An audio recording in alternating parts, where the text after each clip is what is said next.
우리 교회에서 나가서 법원이 사거리 쪽으로 길을 가다가 좌회전하면 영주골 방향이 나오고 그 방향으로 조금 올라가다 보면 군부대가 있습니다. 어느 날인가부터 군인들이 길거리에 나와서 그 벽에다가 뭔가를 스케치하는 장면을 제가 차를 타고 가면서 보았습니다. 계속해서 출퇴근하면서 볼 때마다 연필 같은 것으로 스케치했는데 하나씩 그림들이 그 벽에 그려지기 시작합니다. 도대체 무슨 그림이 그려질까? 완성이 되고 나면 어떤 장면이 연출될까? 이렇게 궁금해하면서 다녔습니다. 여러분도 아마 보셨을 거예요. 그 벽면에 가득 채워져 있는 그런 그림들을 지나다니시면서 보셨을 것입니다. 그 그림을 보면서 어떤 생각이 드십니까? 그 그림이 뭘 나타내고 있을까? 이런 생각이 혹시 드십니까? 제 나름대로 지나가면서 완성된 그림을 그냥 쓱쓱 보면서 저 그림이 이런 의미가 있겠구나 이런 생각이 들었습니다. 삿갓을 쓰고 옛날 어르신들이 거기에 그림에 등장합니다. 또 포졸들, 군인들도 있습니다. 우리 파주 지역에 또 법원리 지역에 요 지역에 자랑스러운 그런 삼현, 이 현자 같은 세 명의 인물이 등장합니다. 윤관 장군, 황희정승, 또 율곡 이이 이 세 사람이 있고 그 옆으로 가니까 또 신사임당 그 그림이 그려져 있습니다. 근데 가만히 그림을 지나가면서 보니까 점점 그림이 바뀌더니 알지 못하는 그림도 있습니다. 어쨌든 뭐 킹콩같이 생긴 사람이 있고 거기에 세 명이 함께 그려져 있고 조금 더 가니까 제가 아는 인물들이 나오는 거예요. 바로 배트맨, 또 슈퍼맨, 또 스파이더맨이 등장합니다. 이 그림이 무엇일까 생각했더니 한마디로 말하면 전통과 현대의 조화입니다. 우리 파주 지역, 이 지역에 그리고 우리나라 역사 속에 정말 중요한 인물들이었고 그분들을 통해서 우리가 계승해야 될 이런 정신이 반드시 있을 것이다. 그러나 또한 현대성을 우리는 결코 놓칠 수 없기 때문에 전통과 현대가 함께 가야 하는 것이 우리가 살 수 있는 길이겠다. 이런 생각이 들었습니다. 아마 그 그림을 그린 지휘관 또 병사들을 비롯해서 어떤 생각을 가지고 그렸는지는 잘 모르지만 아무튼 유익한 그림입니다.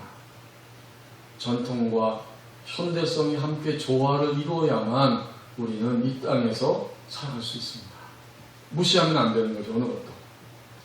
그런데 가만히 제 머리를 또 스치고 지나가는 생각이 있습니다. 그렇구나. 전통과 현대뿐만 아니라 우리 파주의 삼현, 우리 조상들의 그림이 있어요. 동양이죠. 그리고 조금 더 가면 그 서양의 문화를 대표하는 이 세 명의 그림, 스파이더맨, 슈퍼맨, 배트맨. 이건 서양의 초인적인 인간을 상징하는 이러한 그림이잖아요. 결국 오늘 지구촌은 전통과 현대, 각 나라의 전통 현대뿐만 아니라 동양과 서양이 함께 조화를 이루고 연대해서 통합적으로 앞으로 살아가야만 이 인류가 살 길이 있겠다. 이런 생각이 들었습니다. 여러분 보시잖아요. 서구 사람들이 자신들의 문명과 철학의 한계를 느끼고 벌써 오래전부터 동양 사상에 심취하고 그래서 이 서양 사람이 머리를 빡빡 깎고 우리나라에 와서 그 돌을 닦고 있는 일들이 많이 있잖아요. 동양과 서양. 이들이 서로 조화를 이루고 연대해서 앞으로 살 길을 찾아야 된다. 이것이 이 지구촌이 가야 할 길이다. 이건 통합적인 사고를 우리는 그 그림판을 벽화를 통해서도 느낄 수가 있습니다. 여러분 그렇습니다. 각 나라의 전통과 현대 그리고 동양과 서양 너나 할 것 없이 하나의 그 연대하는 모습 서로 조화를 이룰 때 인류가 갈 길이 좀 더 효율적이고 분명해집니다. 그런데 오늘 말씀을 보십시오. 하나님께서는 이 지구촌을 살아가는 오늘 우리에게 이 땅에서의 전통과 현대, 동양과 서양 모든 것 속에 있으면서도 하나님만이 끌고 가시는 교회의 길을 우리에게 보여주십니다. 아멘. 교회는 전통과 현대 속에 있습니다. 또 교회는 동양에도 있고 서양에도 있고 어느 곳이든지 다 있습니다. 그러면서도 교회는 하나님 나라의 완성을 위하여 전진합니다. 아멘. 하나님 나라 완성을 위해서 가고 있는 교회의 길이 무엇인가? 교회는 지금 어떤 길을 가고 있는가, 가야 하는가? 이것을 오늘 우리에게 하나님이 말씀해 주십니다. 1절 말씀해 보니까 하나님이 이 서신을 기록한 사도 요한에게 지팡이 같은 자, 갈대를 주면서 승량을 하라고 말씀하십니다. 교회는 박해 속에서도 하나님의 보호하심 속에 있습니다. 아멘. 박해 속에서도 하나님의 절대적인 보호하심 속에서 이 교회는 지금 진행이 되고 있습니다. 아멘. 그러니까 하나님이 이 갈대, 이 자를 주시면서 하나님의 성전을 측량해라, 또 특별히 성전 안에 있는 제단을 측량하고 그 안에서 경배하고 있는 자들을 측량하라고 말씀하십니다. 아멘. 하나님이 어디서부터 어디까지가 이 시대 속에서 교회인지 하나님의 백성인지를 구분하시고 절대적으로 그것을 보호하시겠다고 하는 의지를 이렇게 말씀해 주십니다. 아멘. 현재 사도 요한과 그 시대의 교회 공동체는 로마에 의해서 박해를 받고 있는 그러한 시기입니다.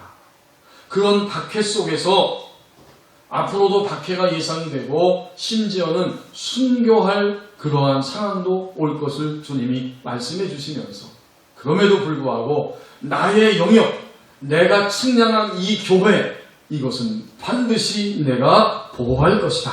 아멘.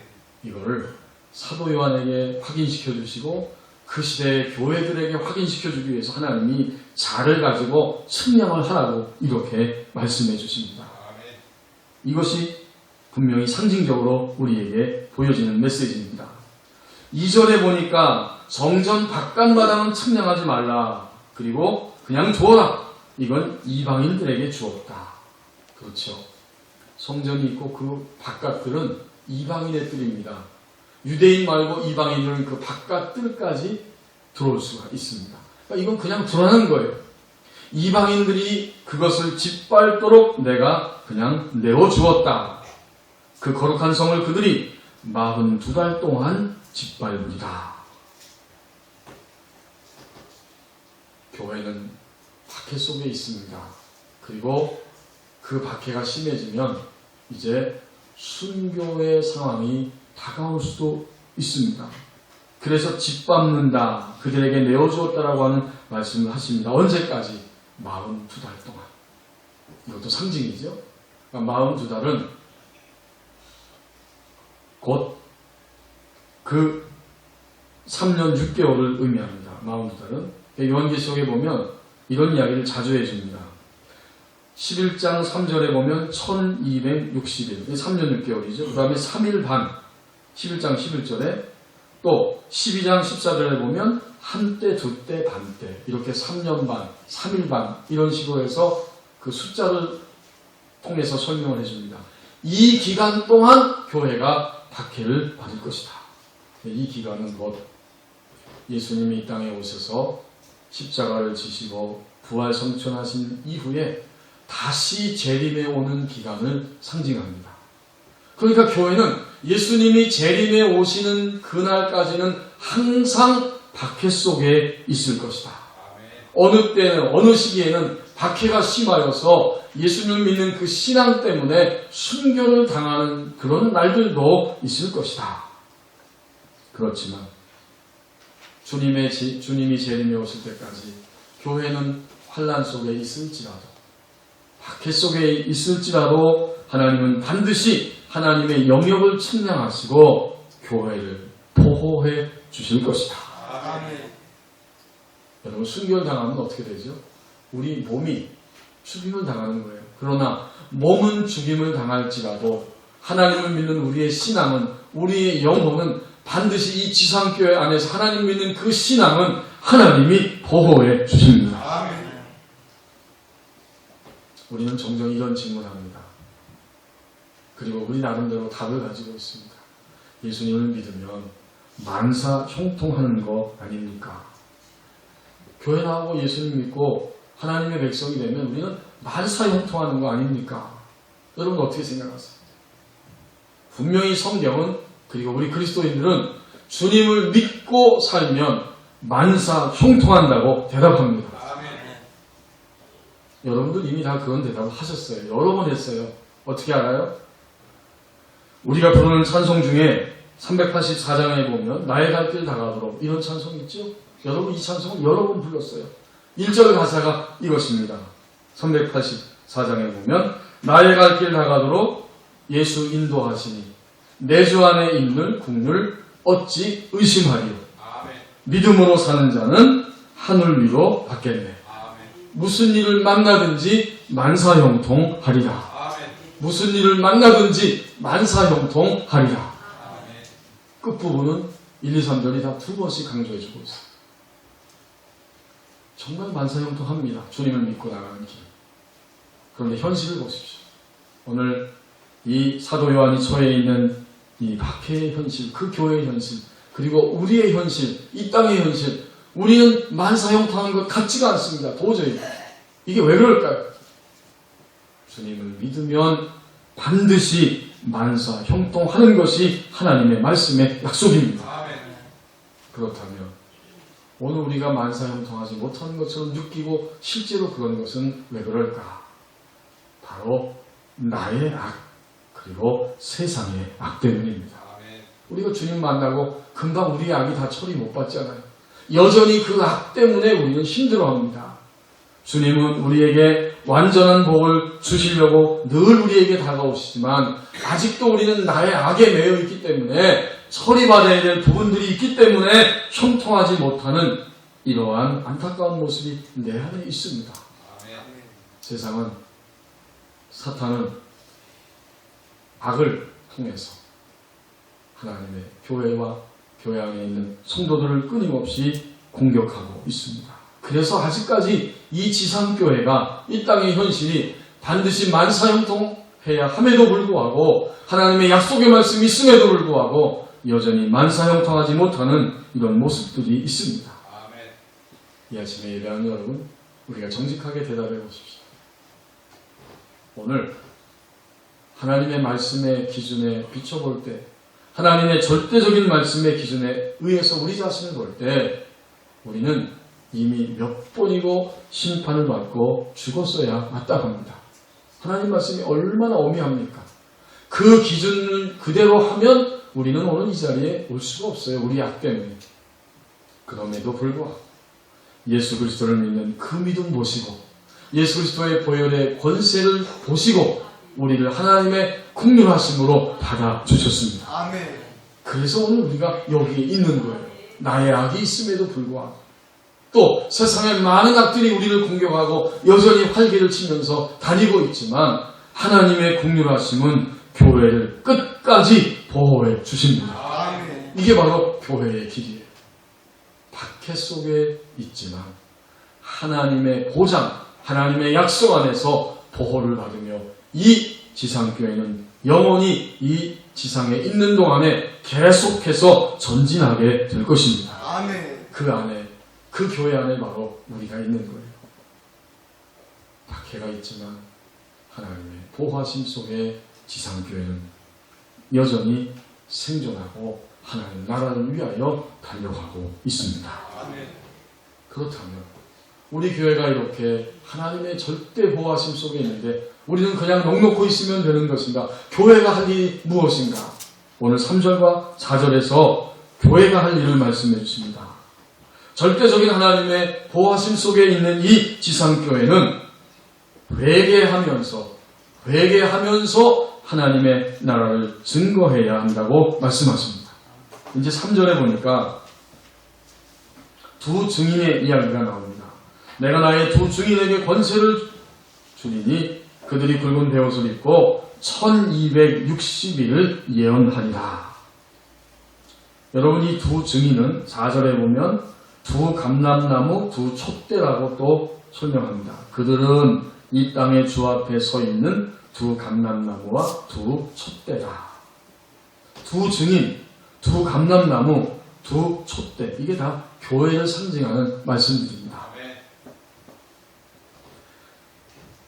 이 두 감람나무, 4절에 나오는 이 감람나무는 스가랴 4장 11절부터 14절에 이 말씀이 그대로 나옵니다. 바벨론의 포로 생활하다가 다시 돌아왔을 때에 하나님이 두 감람나무 기름 부음을 받은 자 두 사람을 통해서 일하실 것을 말씀하십니다. 그들이 누구냐? 곧 대제사장 여호수아와 또 그 당시 그 유대 백성의 총독 스룹바벨입니다. 그들을 두 감람나무요 기름 부음 받은 자라고 말씀해 주십니다. 곧 하나님이 특별한 역사를 이루기 위해서 하나님 나라를 위해서 선택한 이 두 사람을 이야기해 주고 있습니다. 그러니까 교회가 가지고 있는 제사장적인 기능, 또 교회가 가지고 있는 왕적인 기능, 이것이 바로 감람나무의 이야기입니다. 또 두 촛대는 요한계시록에 보면 계속해서 촛대 이야기를 하고 있는데 교회를 의미합니다. 더 나가서 3절에 나오는 두 증인은 또 누구인가? 여러분 밑으로 내려와서 5절과 6절 말씀을 가만히 우리가 읽어보면 이 두 증인이 하는 일들이 있습니다. 그들을 해하고자 하면 그들의 입에서 불이 나올 것이다. 원수를 삼켜버릴 것이고, 또 6절에 보면 그들이 권능을 가지고 하늘을 닫아서 예언하는 날 동안 복음을 증거할 때마다 비가 오지 못하게 할 것이고, 또 여러 가지 재앙으로 그 땅을 칠 것이고 물을 피로 변하게 만들 것이다. 이 두 증인은 누가 생각이 납니까? 5절과 6절 말씀에 두 증인 이들이 생각이 나죠. 곧 구약시대의 선지자입니다.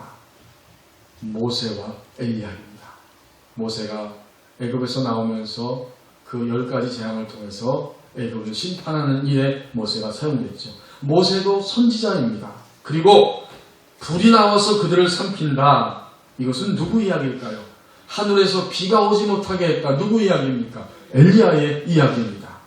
악한 그 아하시아 왕이 엘리야를 잡기 위해서 50부장을 파송했을 때 50부장과 50명이 하늘에서 불이 내려서 다 불사름을 당하고 죽고 맙니다. 그런 일이 계속해서 반복이 됩니다. 그러니까 모세와 엘리야, 이 두 증인입니다. 선지자. 결국 4절과 3절에 나오는 두 증인, 두 감람나무, 두 촛대는 교회입니다. 교회의 제사장적인 기능, 왕적인 기능, 선지자적 기능을 이렇게 말씀해 주시면서 이 교회는 하나님의 보호하심 속에 있으면서 무슨 일을 하고 있느냐? 그들은 회개 가운데에서 예언하리라. 하나님의 말씀을 계속해서 증거하는 이런 교회가 되어야 합니다. 3절에 보시면 두 증인이 입고 있는 옷이 나오죠.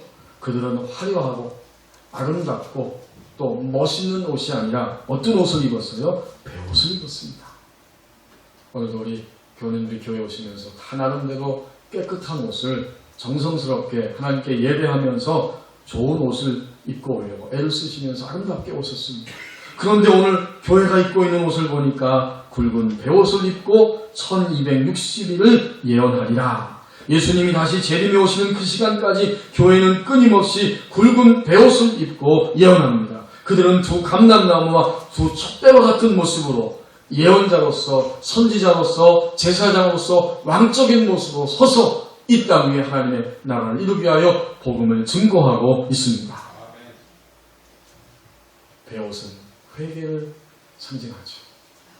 하나님 앞에 회개할 때 평상시의 옷이 아니라 굵은 배를 입고 땀을 치며 옷을 찢으며 눈물을 흘리며 회개합니다. 이 시대 속에서 교회가 가야 할 길은 하나님의 절대적인 보호하심이 있을 것이고 당연히 그러기에 항상 자신을 돌아보며 회개하면서 끝까지 주님 오실 때까지 복음을 증거합니다. 아멘. 이게 교회가 가야 할 길입니다. 아멘. 여러분 며칠 전에 그런 뉴스를 들으셨잖아요. 우리나라 보수 연합 그 교단이 아니고 기관이 있습니다. 한기총이라고 한국 기독교 총연합이 있죠. 근데 그곳에 부회장 되시는 목사님께서 말씀하시기를 오늘의 시국을 보면서 한마디 했지만 그것 때문에 지금 난리가 났습니다. 더 많은 안티 기독교 세력들이 생겨날 수밖에 없는 그런 안타까운 현실에 처해졌습니다. 여러분 여기서 있는 목사, 목회자도 장로님도 뭐 다 원사님도 집사님도 모든 그리스도인들이 개인적으로 정치에 대해서 얼마든지 이야기할 수 있습니다. 나는 뭐 누구를 지지한다, 누구를 지지한다. 다 개인적인 견해는 충분히 다 가지고 있는 거예요. 그러나 목회자가 공적인 모임에서 서서 이야기할 때 그것은 개인적이 아니고 이미 공적인 자리가 되고 맙니다. 그런데 거기서 특정한 어떤 이야기를 한다면 그것은 대단히 잘못된 것입니다. 또 오늘 이 시국에 대해서 여러분이 다 뉴스를 통해 보셨잖아요. 세월호 참사를 겪고 온 국민들이 아파하고 있는데 자신의 견해를 개인적으로 가질 수는 있지만 공적인 모임에서 가지면 이것은 잘못된 것입니다. 가난한 집안의 아이들이 돈이 없으면 경주에나 갈 것이지 왜 그 멀리 제주도까지 가다가 그런 일을 당했느냐. 천안함 사고 때에는 온 국민이 조용하고 경건하게 지나갔는데 이번 세월호는 왜 이렇게 난리를 하는지 모르겠다. 이런 이야기들을 했다는 거죠. 난리가 났습니다. 정말. 결국은 그 목사님이 한기총에서 부회장직을 사퇴할 수밖에 없는 이런 일이 일어났습니다. 교회는 정말 이 시대 속에서 특별히 한국교회는 굵은 베옷을 입어야 합니다. 너나 할 것 없이 다 오늘 이 자리에 예배한 우리가, 여러분 교회는 우리예요. 그리스도인들이 하나님의 교회가 굵은 베옷을 입고 그리고 나서야 복음을 증거할 수 있습니다. 이런 일이 우리에게 일어나야 되는데 여러분 한 주간 동안 생각해 보십시오. 우리의 말 속에서 행동 속에서 어떤 것들이 많이 튀어나갔습니까?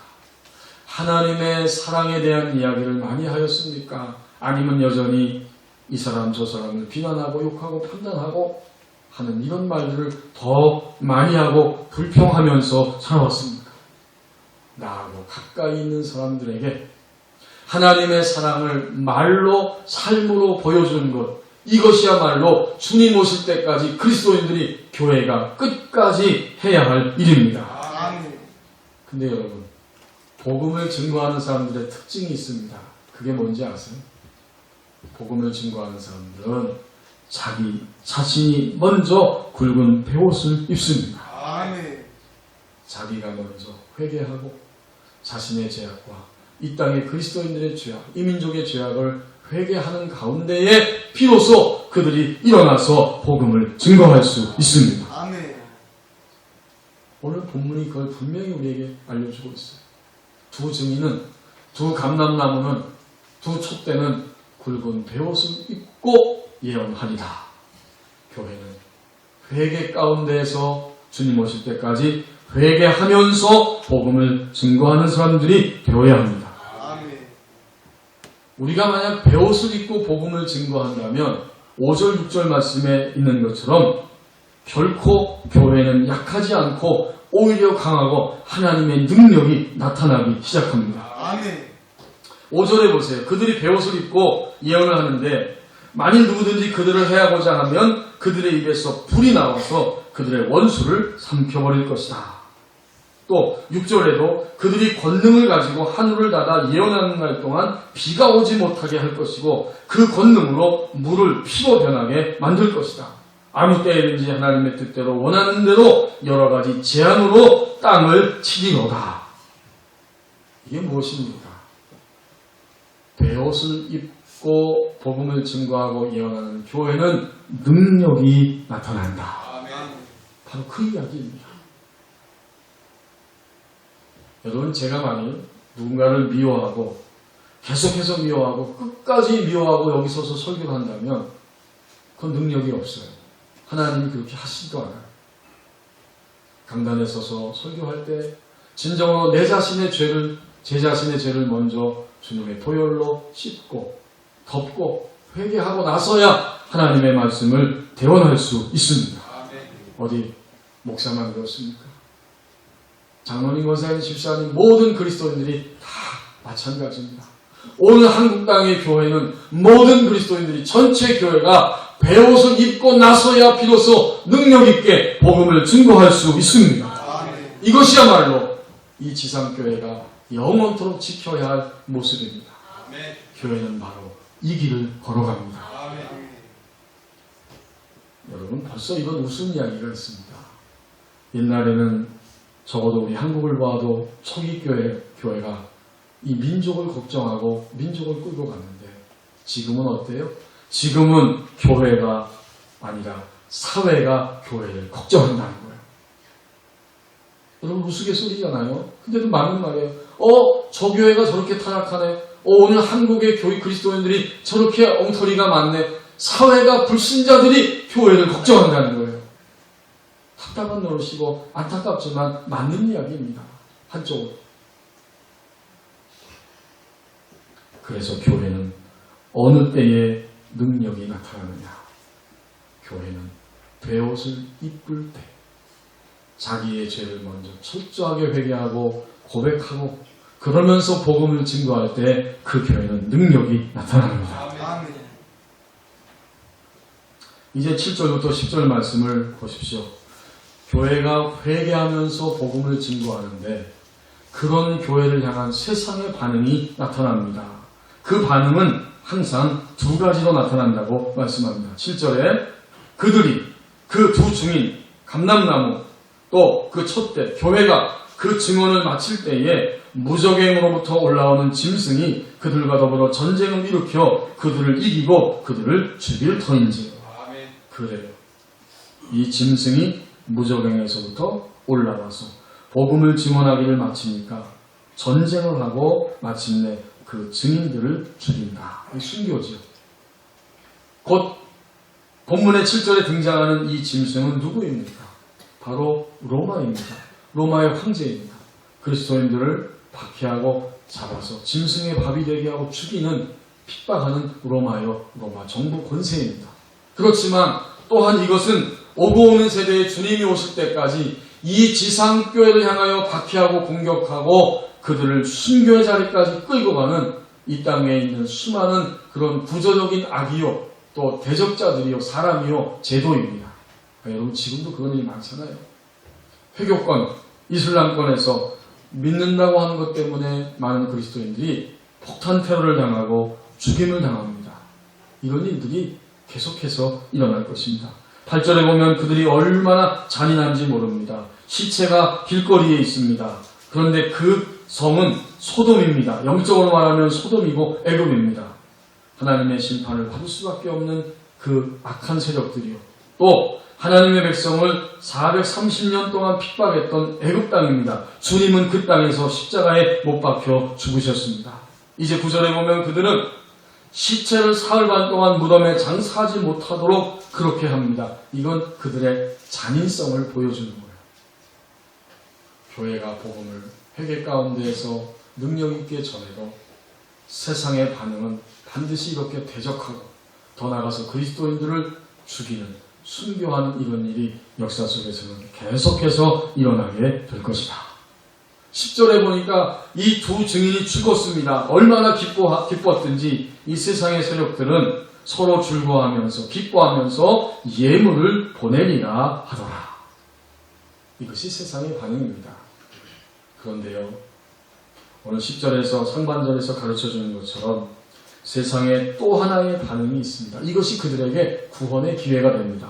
그들은 두 선지자가 외치는 소리를 들을 때, 교회가 증거하는, 회개 가운데서 증거하는 복음을 들을 때에 그들은 너무나 괴롭습니다. 10절 상반절, 이 두 선지자가 땅에 사는 자들을 괴롭게 한 거로. 여러분, 이 선지자가 무슨 힘으로 괴롭게 했어요? 복음입니다. 복음을 증거하니까 그 복음이 그들의 양심을 찌릅니다. 그들의 어두움을 지적하고 공격합니다. 그랬더니 그 양심이 아파서 너무 괴로워서 견딜 수 없는 거예요. 이렇게 괴로워하면서 하나님의 몸된 교회에 나와서 복음을 듣고 하나님의 백성이 되는 기회를 세상은 맞이합니다. 그런 분들도, 그런 사람들도 반드시 있을 거예요. 그러나 여전히 그런 괴로움과 찔림을 받으면서도 주님을 거절하고 아예 무감각하게 교회와 복음을 대적하는 이런 일도 이 세상에는 계속해서 일어날 것이다. 마가복음 6장 20절에 보면 세상, 헤롯이 나오죠. 근데 복음이 나옵니다. 세례요한이죠. 세례요한이 복음을 증거하고 헤롯의 잘못을 지적할 때에 헤롯은 기회를 얻었어요. 거기 16장, 마가복음 6장 20절에 이렇게 말씀합니다. 헤롯이 세례요한을 의로운 사람으로, 거룩한 사람으로 알고 두려워하고 그를 보호하였다고 말씀합니다. 그의 말을 들을 때에 크게 번민하면서도 달갑게 들음이니라. 그래, 이것이 세상의 반응입니다. 그들은 괴롭습니다. 복음의 빛이 비춰질 때 괴롭고 답답합니다. 견딜 수 없습니다.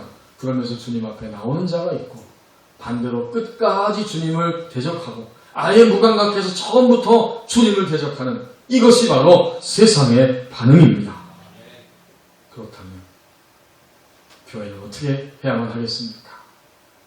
세상의 반응이 어떠하든지 관계없이 심지어 우리를 죽이고 순교하는 일이 일어날지라도 교회는 주님이 오실 때까지 베옷을 입고 굵은 베옷을 입고 끝까지 복음을 증거하며 전진하는 곳이 되어야 합니다.